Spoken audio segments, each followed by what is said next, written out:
For today's American Artisan, I'm here with truly the American Artisan, Bruce Aidells.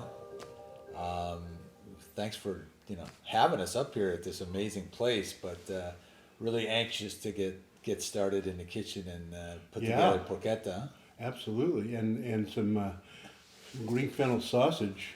Tell me a little bit about, I know this story somewhat, but how did you become this really icon in the sausage business, the pork business, or really even bigger than that?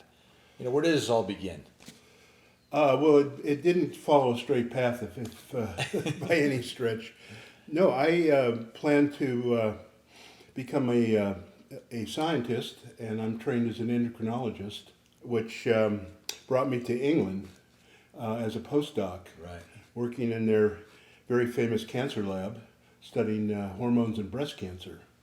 And one of the things that I learned to dislike in England was the famous British banger, which unfortunately is a mixture of bread, fat, connective tissue, and a certain amount of meat. Yeah, it's the only country on earth where they actually tell you the percentage of meat because it has so much other stuff in it, particularly the bread. So just for the hell of it, my girlfriend and I decided we'd make our own sausage, and we had a copy of Julia Child's Mastering the Art of French Cooking, Volume 2. So a lot of charcuterie.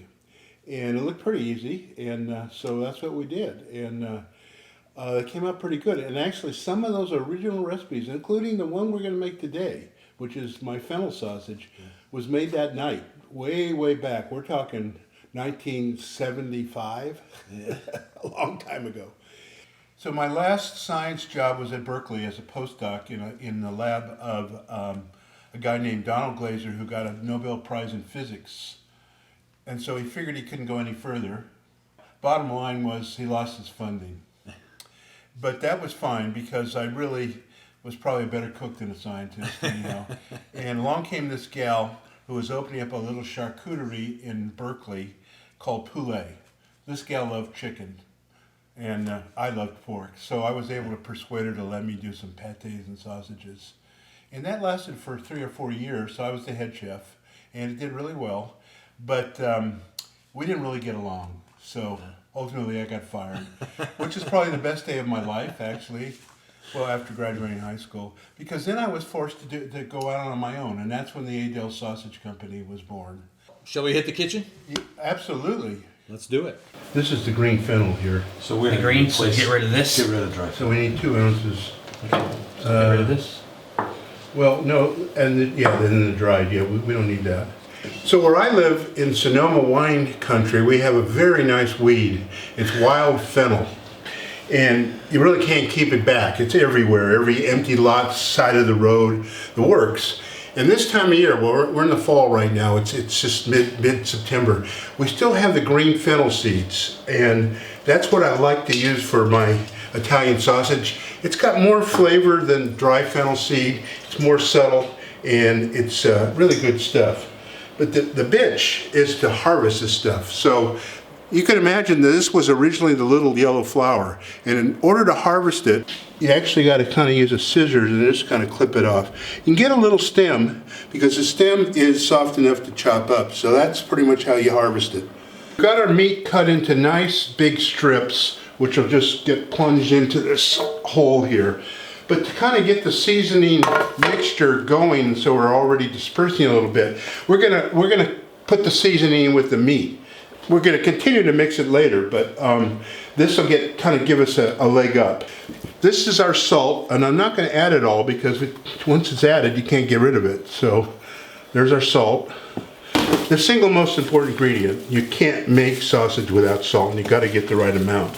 Some fresh chopped basil, those wonderful green fennel seeds, fennel pollen, which has its own unique flavor. So we're getting 3 different flavors for fennel. We're getting the pollen, the green fennel seed, and then we're actually going to use a little ground fennel seed. Bruce, how's my mixing action down there? It's a little lethargic. Get in there. Get in there. So you want it to come out in nice little worms.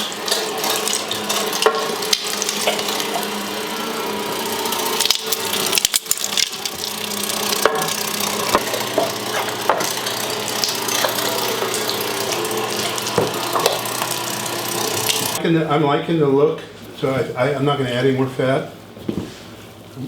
You know, I think it looks good. I'd say it's about 20-25%. I'm just going to taste it for salt.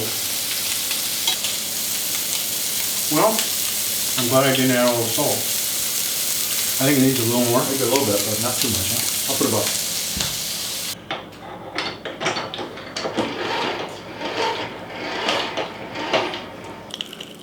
You can go a lot faster. So you use that to measure, then you measure that one. It'd be two smaller ones. So I hung in there for 4 years at Poulet, and then one day I got fired, and that was right when the whole Cajun and Creole craze was beginning, early 80s. It's percolating, yeah. And I was making a little bit of andouille sausage for Poulet and selling it to some of the local chefs, like Jeremiah Tower, for instance.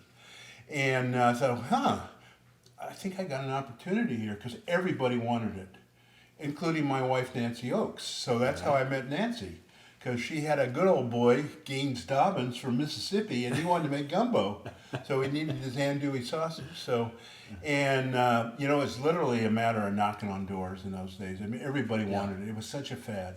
So andouille was really the anchor for the sausage. It was absolutely the anchor, and my intention was never to make anything else. But then I got called by this little kind of fancy deli, the Pasta Shop in Oakland, and they got tired of making their own sausages, and they weren't very consistent. So they used to have me come in after hours and make their sausages. So that was a little moonlight job that I had. So we expanded the line, but I really had no intent. After working in a place called Poulet, I got pretty sick of chicken. Yeah. So I had never intended to make chicken sausages. But then I had a sales gal that said, everyone's worried about fat. Everyone's worried about fat. This is, the 80s. Yeah. You got to make chicken sausage because everyone thinks it's healthier. Okay. And so that's how we got into the chicken sausage business. And with chicken and apple, which is ubiquitous now, I don't think there's a store in America that doesn't have it. I was going to say, even, the original, and then, the amount of knockoffs that, There's knockoffs everywhere. Which is, we all get faced with that, right? Yeah, which is, a form of flattery, I suppose. This is some amazing skin you got. I'm very impressed.